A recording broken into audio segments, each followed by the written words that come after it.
Okay, so with this one, I'm just going to start off creating two circles. Create a circle center diameter. And this first one is going to have a diameter of 45. Then I'll create another circle center diameter at this center point with 20. Let's take a look at this in isometric.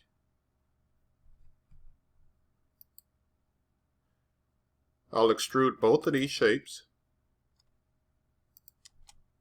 a distance of 12. Subtract. Select the shape I want to keep,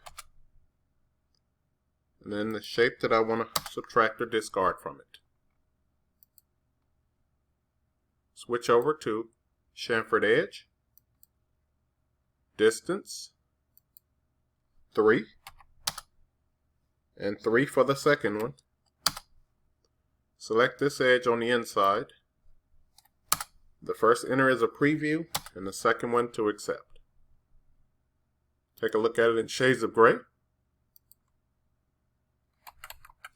And go ahead and save this one.